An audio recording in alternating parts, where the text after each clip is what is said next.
Première lecture du livre des Actes des Apôtres, chapitre 4, versets 32 à 37.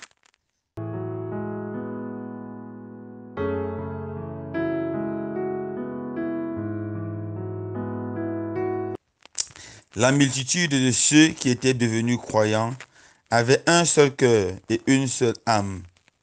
Et personne ne disait que ses biens lui appartenaient en propre, mais ils avaient tout en commun. C'est avec une grande puissance que les apôtres rendaient témoignage de la résurrection du Seigneur Jésus, et une grande abondance reposait sur eux tous. Aucun d'entre eux n'était dans l'indigence, car tous ceux qui étaient propriétaires de domaines ou de maisons les vendaient et ils apportaient le montant de la vente pour le déposer aux pieds des apôtres. Puis on le distribuait en fonction des besoins de chacun.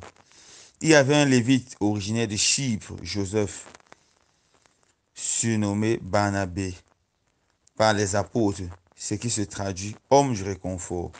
Il vendit un champ qu'il disposait et il apporta l'argent qu'il déposa aux pieds des apôtres.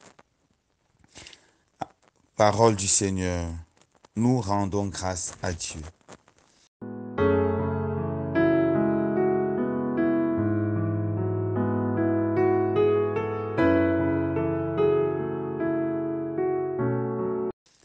Chers frères et sœurs bien-aimés, la première lecture de ce jour touche un problème très important. Le problème de la pauvreté, le problème de la famine dans le monde. Si nous suivons l'actualité, nous allons nous rendre compte que chaque année, plusieurs séminaires sont organisés pour réfléchir sur le problème de la famine dans le monde, la pauvreté, la malnutrition.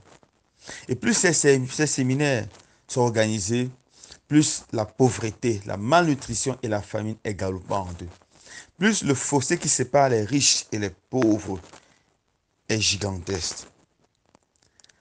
Dans la première lecture de ce jour, Saint Luc nous propose une façon très simple pour résoudre ce problème. Juste copier le modèle de la première communauté. Car dans la première communauté chrétienne, il n'y avait pas de pauvres, il n'y avait pas d'indigents. Personne ne pouvait mourir de faim. Pourquoi? Parce qu'ils savaient partager. Ils savaient mettre en commun ce qu'ils avaient. Les riches savaient vendre leur superflu pour aider les pauvres avec cet argent. Ils avaient découvert quelque chose de très important qu'on appelle la grâce de donner.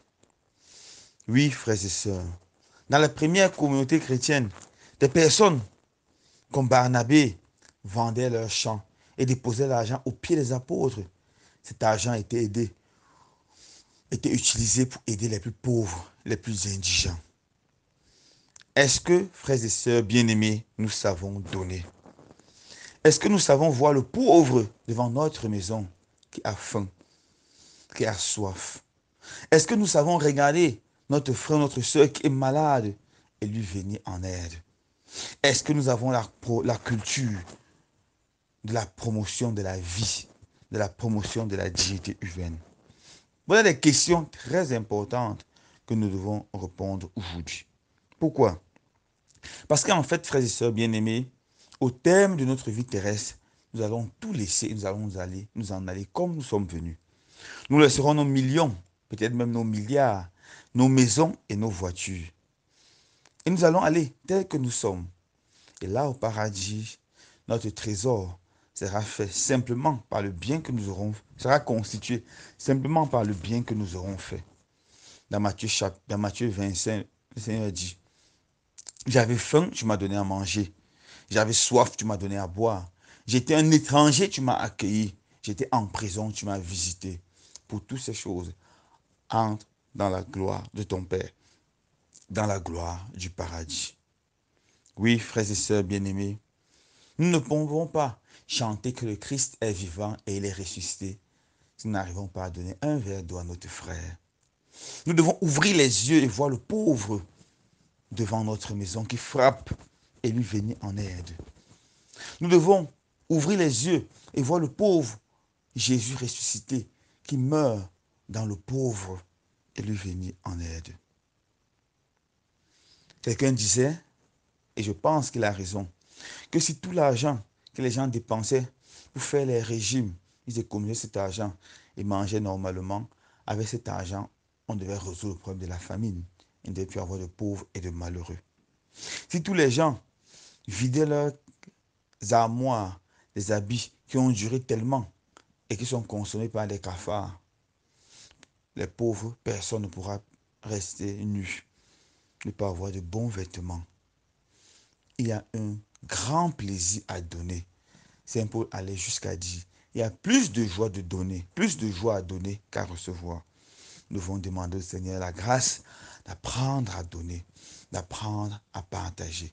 Et vous allez voir, nous allons être fous de joie. Nous allons être remplis du don de l'Esprit Saint. Permettez-moi de conclure en racontant cette histoire. C'est l'histoire d'une chrétienne de cette paroisse qui, le jour de la fête de la femme, il y a quelques années, 2 années, a décidé de ne pas avoir acheté le pain et Dieu cela pour aider quelqu'un de pauvre. Elle est venue me voir et elle m'a dit, mon père, voici l'argent dans une enveloppe, j'aimerais aider un pauvre.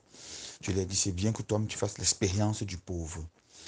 Et puisqu'elle était très occupée, je lui ai dit, viens vendredi au chemin de croix. Après le chemin de croix, je vais te présenter une pauvre.